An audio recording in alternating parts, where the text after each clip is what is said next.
Salut à tous, c'est Nico, j'espère que vous allez bien, moi ça va toujours aussi bien. Hier j'ai Jean-Baptiste Alienware qui me passe un coup de fil et qui me dit écoute Nico, on va t'envoyer un truc, je pense que ça va te plaire, je te laisse le découvrir et puis en parler à ta communauté et nous dire ce que tu en penses. Ok Jean-Baptiste, merci beaucoup. Voici ce que Jean-Baptiste Alienware m'a envoyé. C'est un ordinateur portable de type PC. Alors on va ouvrir ça tout de suite. Je l'ai pas encore ouvert, mais je peux déjà vous dire que ça a l'air d'un truc de malade. Je ne sais même pas quel est le modèle d'ordinateur que m'a envoyé Alienware. Wow. L'alimentation est énorme. Ça doit être un truc bien puissant.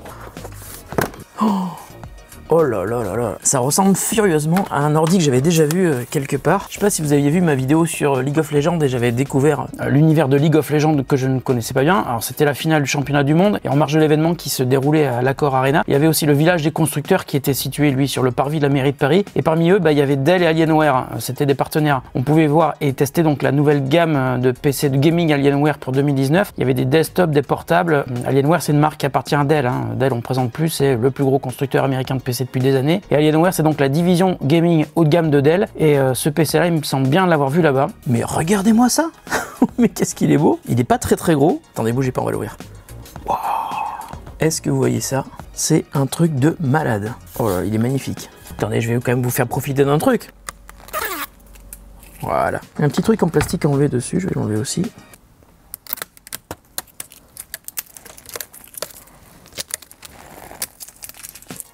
C'est tellement satisfaisant. Regardez le clavier qui est rétroéclairé en RGB, c'est magnifique. Il y a sans doute un ventilo, mais je l'entends pas du tout. On est sur un beau bébé là. Attendez. Core i9, 9e génération. Bien voilà, on est parti pour configurer ce magnifique PC de gaming Alienware M15R2, je précise. Apparemment, c'est une grosse config, donc je vais le configurer, je vais vous le présenter et vous dire ce que j'en pense. Après, évidemment, plusieurs jours d'utilisation, ça, vous avez l'habitude avec mes vidéos. Allez, à très vite. Bon, alors ça, c'était il y a maintenant plus d'un mois, et il s'en est passé des trucs depuis. Alors voici donc le Alienware M15R2, c'est la deuxième édition de ce PC de gaming portable, il est sorti il y a déjà quelques mois, mais ça fait plusieurs semaines que je l'utilise, et il est temps que je vous en parle. Voici donc en quelques mots tout ce que je peux vous dire sur ce monstre dédié au gaming, mais pas que, vous allez voir. Alors on va commencer par le design du PC, il y a plein de trucs qui ont retenu mon attention. Tout d'abord, je trouve que son encombrement est vraiment ultra raisonnable. Alienware a réussi à concevoir un PC qui soit vraiment portable et pas uniquement transportable, il n'a pas un aspect massif et il n'est même pas trop lourd. Alors sur la partie avant, il y a un système de grille de ventilation en forme de nid d'abeille qui s'étend sur toute la largeur du PC et c'est super joli, j'aime beaucoup la symétrie des grilles. Alors une précision sur le système de ventilation, il y en a partout, à l'arrière, sur les côtés et bien sûr au-dessus du clavier et je vous assure qu'ils ne sont pas superflus puisque le M15R2 chauffe pas mal. On remarque aussi le bouton d'allumage rétroéclairé en forme d'Alien Head, la tête d'Alien qui est évidemment le logo de Alienware. Au-dessous, il y a le clavier qui est lui aussi rétroéclairé. Les touches sont agréables au toucher et pas trop bruyantes, voire même silencieuses si on tape pas trop fort.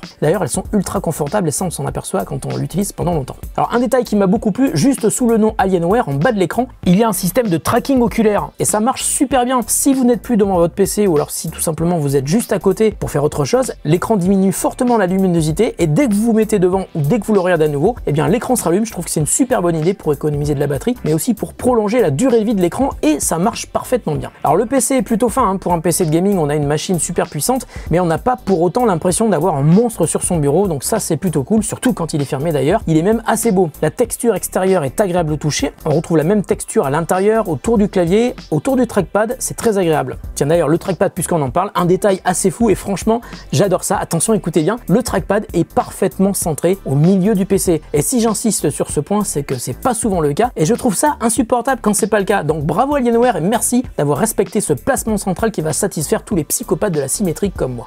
Bon, refermons le PC et observons les entrées et les sorties que nous propose ce M15R2. Sur le côté gauche, il y a une prise Ethernet gigabit, un port USB 3 type A et une prise casque. Sur le côté droit, deux autres ports USB 3 type A. À l'arrière du M15R2, il y a une sortie HDMI, une sortie mini DisplayPort, une sortie Thunderbolt très haute vitesse en type C. On trouve aussi un port de connexion pour brancher un GPU externe Alienware. Donc si on y réfléchit avec la puissance que nous réserve ce PC, on a beaucoup de possibilités pour sortir la vidéo sur des écrans externes comme je l'ai fait ici, sans parler évidemment de la possibilité de chaîner les périphériques via le port Thunderbolt. Et puis bien entendu, les prises HDMI, mini DisplayPort et Thunderbolt sont souvent utilisées pour des casques de VR type Oculus Rift S ou HTC Vive et c'est un PC super puissant, donc si vous faites de la VR, vous serez super à l'aise. Alors derrière le PC, il y a un logo Alienware et une barre lumineuse qui fait toute la largeur du PC, c'est super joli. Les couleurs du rétroéclairage sont par défaut en bleu, mais vous vous doutez bien que vous pouvez modifier toutes ces couleurs. Pour cela, il faut utiliser l'application Alienware Command Center. Cette appli est indispensable si vous voulez profiter à fond du M15 parce qu'elle vous permet de personnaliser tout ce qui est spécifique au PC. La couleur de rétroéclairage du bouton d'allumage, celle de la barre arrière et du logo Alienhead derrière le PC et bien d'autres choses, on va y revenir. Alors tout ce que vous allez personnaliser peut être ensuite enregistré dans différents thèmes et chaque thème peut être associé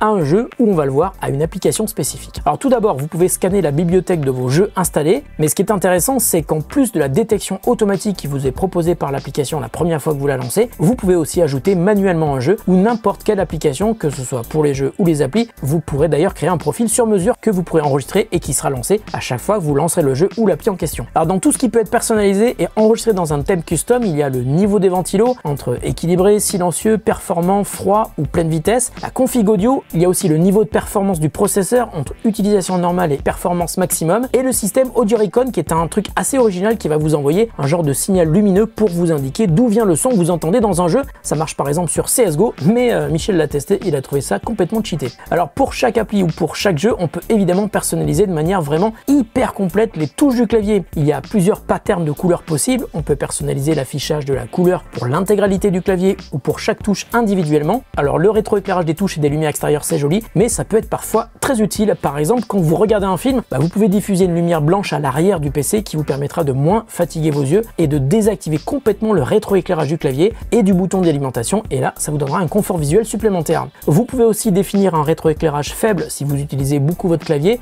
pour écrire le soir, ça vous permettra de voir les touches mais sans que ça soit trop agressif. Pour le jeu vidéo, vous pouvez aussi créer des groupes de couleurs sur certaines touches par rapport à vos macros en jeu et suivant le type de jeu également, mais ce qui est super cool, c'est que le M15R2 est un PC super puissant, donc même si vous n'êtes pas un gamer mais que vous cherchez un PC portable très puissant, eh bien vous pourrez utiliser tout ce système de personnalisation des touches pour vos applications préférées. Par exemple, si vous faites de la musique, comme ici, ou si vous faites du montage vidéo, de la retouche photo ou de la programmation, et quand vous aurez fini de bosser, ce qui est bien, c'est que vous pourrez jouer, puisque c'est un PC de gaming, ça tombe très bien quand même. Alors dans l'appli Alienware Command Center, on peut aussi accéder à d'autres réglages, et ça commence avec Fusion, où on va pouvoir toucher à l'overclocking, on va pouvoir voir ou modifier la fréquence du processeur par rapport au profil que l'on a activé, on peut aussi avoir plein d'infos sur la RAM, mais on peut aussi personnaliser l'overclocking de la carte graphique. Il y a bien sûr la possibilité d'effectuer un test avant d'enregistrer le profil, au cas où vous auriez poussé l'overclocking un peu loin.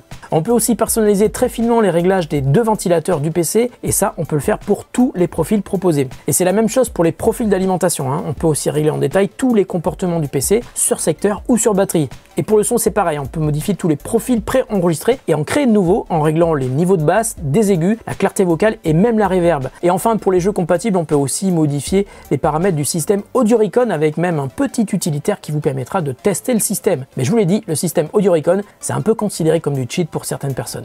Alors pour terminer sur la personnalisation, j'ai un petit conseil à vous donner. Le M15R2, je vous l'ai dit, il chauffe pas mal, donc vous devez vraiment adapter le réglage du PC à ce que vous êtes en train de faire. Par exemple, si vous passez votre temps à jouer au casque, n'hésitez pas à mettre les ventilos à fond. Et si vous jouez plutôt sans casque, eh bien essayez de trouver un juste milieu entre la force des ventilos, qui va lui permettre d'être toujours refroidi, et un niveau sonore qui ne va pas trop vous gêner pendant que vous jouez. Alors évidemment, si vous regardez un film, vous n'aurez pas forcément besoin de puissance, donc dans ce cas, je vous suggère de choisir un profil où les ventilos ne se déclencheront pas du tout et où le processeur restera à puissance modérée. On peut donc facilement adapter son PC à l'utilisation que l'on en fait. Bon alors maintenant parlons de l'écran parce que c'est clairement l'un des gros points forts de ce PC. Le M15R2 est le seul PC portable de la gamme M de Alienware qui propose un écran OLED 4K HDR à 60 Hz. Alors rien que ça, c'est incroyable, Imaginez-vous une dalle 4K OLED, impossible de trouver mieux aujourd'hui sur le marché. L'OLED c'est quand même la meilleure techno possible et la résolution 4K sur une telle taille d'écran, c'est aussi ce qu'on peut trouver de mieux sur un portable. Alors on le voit déjà quand on allume le PC, la profondeur des noirs est bluffante, on ne voit que le logo qui s'affiche, on a l'impression que l'écran est éteint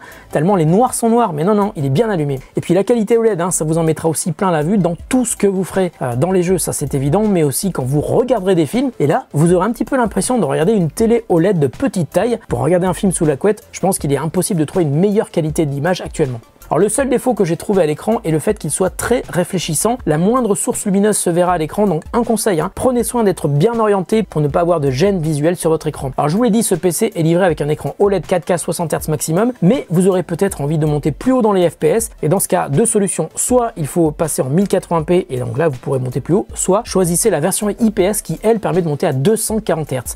L'image sera forcément moins bluffante, mais vos jeux seront plus fluides. Alors le Alienware M15R2, c'est surtout un PC de gaming, c'est un petit peu l'ADN de Alienware évidemment, il est donc super puissant. Dans la machine que j'ai testée, le processeur, je vous l'ai dit au début de la vidéo, c'est un i9 9980 à 2,3 GHz, 8 cœurs, avec 16 Go de mémoire cache. Alors j'ai fait un benchmark du processeur avec Geekbench 5, on arrive à un très joli score de 1153 en single core et 6220 en multicore.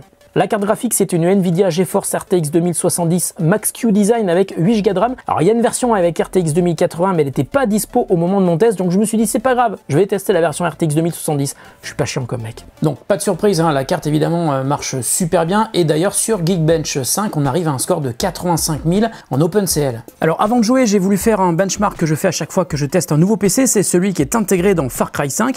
En 4K, on arrive à une moyenne de 37 FPS, et en 1080p, on arrive à 82 FPS en moyenne, ce qui est aussi super confortable pour apprécier le jeu dans les meilleures conditions possibles, surtout avec cet écran OLED et en HDR s'il vous plaît. J'ai aussi lancé pas mal d'autres jeux comme par exemple le dernier Call of Duty Warzone qui est hyper confortable à jouer, que ce soit en 1080p ou en 4K. Évidemment en 4K ça lag un petit peu par moment. Alors une petite partie sur Overwatch nous a confirmé qu'il faut compter environ sur 30-35 FPS en 4K et plutôt 70 en 1080p. Et puis j'ai testé aussi d'autres jeux moins connus, et pour y voir encore plus grand, on a aussi testé sur notre télé Philips OLED 4K 55 pouces, et là aussi c'est magnifique. Je vais vous parler par exemple de BeamNG, c'est un jeu de simulation automobile qui est pas hyper connu, qui est pas hyper intéressant, mais qui demande beaucoup de ressources machines et graphiques. En 4K normalement c'est très dur à jouer, sauf si vous avez une config qui déchire, et là c'est le cas. Ensuite on est passé sur Jedi Fallen Order, toujours sur la télé, aussi en 4K. Alors c'est fou mais attention, on a quand même noté quelques déchirements d'images. Alors c'est normal, on est en HDMI, et je pense que si on avait eu un écran branché en DisplayPort ou en Thunderbolt,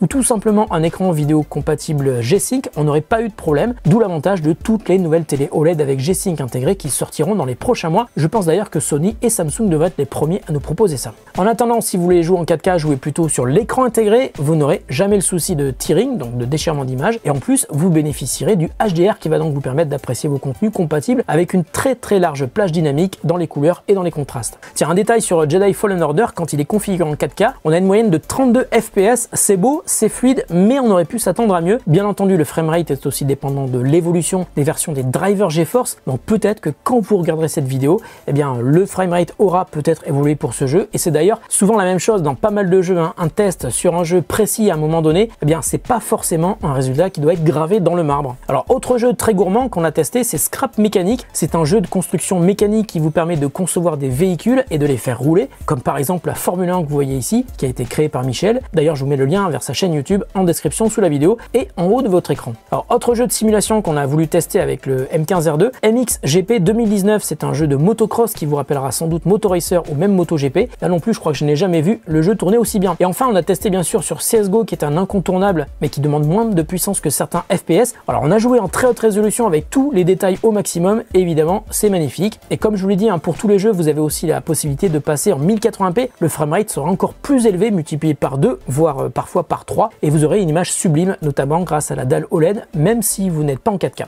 Alors un petit détail concernant la config, dans ce PC il y a 16 Go de RAM qui ne peuvent pas être upgradés. Il faut donc choisir à l'achat entre 16 et 32 Go. En revanche, vous pouvez faire évoluer la partie SSD. Donc dans la version que je teste, il y a 2 SSD de 512 Go, mais vous pouvez donc les changer et mettre par exemple 2 SSD de 1 Tera. Ce sont des SSD au format M2 évidemment. Et enfin, une autre option qui est possible dans le M15R2, c'est le Wi-Fi 6. Il y a un slot prévu pour accueillir un module Wi-Fi 6. Donc vous pouvez soit prendre l'option à l'achat, ça coûte à peine 20 €, soit acheter un module Wi-Fi 6 par la suite, mais franchement, vu le prix de l'option, ne vous embêtez pas, prenez-le lorsque vous l'achetez, si vous achetez le M15R2 évidemment. Alors le défaut du M15R2, c'est quasiment le seul, et je vous en ai déjà parlé, c'est que ce design assez fin pour un PC de gaming provoque forcément un bruit conséquent qui est dû au ventilo, surtout quand vous poussez la machine dans ses retranchements. Même s'il est possible de le faire, je vous déconseille quand même de ralentir les ventilos du M15 quand vous avez besoin de puissance, car le PC chauffe à un niveau assez important. D'ailleurs, quand on pose ses doigts sur le PC après avoir joué pendant longtemps, on peut sentir, c'est très chaud. On sent bien la chaleur, mais c'est pas dramatique non non plus. Pensez quand même à faire une pause de temps en temps, vous reposerez votre PC et vous reposerez aussi vos petits yeux. Bon alors malgré ces petits défauts, il est fort possible que vous ayez envie de craquer pour le Alienware M15R2,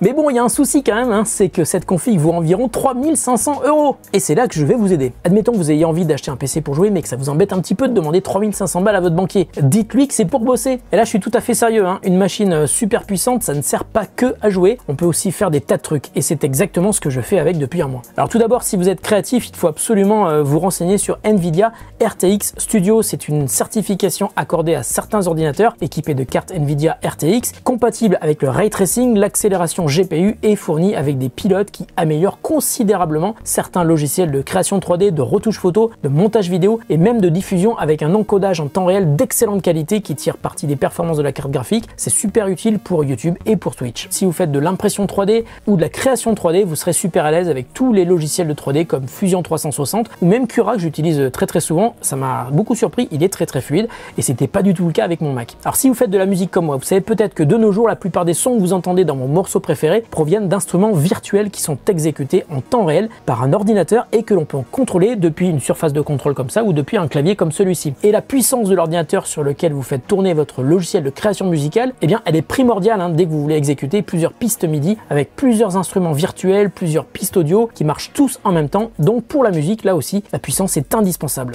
Parlons maintenant d'autonomie. Alors j'ai joué pendant longtemps avec le PC. Alors évidemment, dès que vous jouez et que le PC va à fond, vous aurez l'impression que la batterie descend très vite. Donc je vous conseille évidemment, si vous jouez, de rester sur le secteur. Mais dès que vous êtes sur batterie, eh bien suivant ce que vous faites, l'autonomie peut durer entre 2 heures si vous êtes à fond les ballons sur la puissance du PC et 4 heures on va dire si vous êtes sur une puissance normale pour surfer sur le web, regarder des vidéos ou alors pour répondre à tous vos emails. Voilà tout ce que j'avais envie de vous dire sur le M15R2. Ça fait un mois que je l'utilise au quotidien et c'est un vrai bonheur. C'est une vraie machine de gaming, c'est un PC super puissant qui permet de faire aussi plein d'autres choses, mais qui quand même a un coût, hein, 3500 € environ. Bien entendu, il y a des nouveaux modèles qui vont sortir, donc continuez à regarder sur celui-ci parce que le prix va sans doute baisser. Le prix évidemment va aussi baisser suivant la config que vous prenez sur le processeur, sur la carte graphique. En tout cas, merci Alienware de m'avoir prêté ce PC pendant un mois, c'était vraiment génial. Si la vidéo vous a plu, surtout n'hésitez pas à mettre un pouce en l'air. Si vous avez des questions sur le M15R2, n'hésitez pas à me les poser en commentaire sous la vidéo. Merci beaucoup, on se retrouve très bientôt pour une autre vidéo qui n'aura sans doute rien à voir avec celle-ci. Et si vous avez aimé la musique que vous avez entendue, je vous mets un lien dans la description de la vidéo.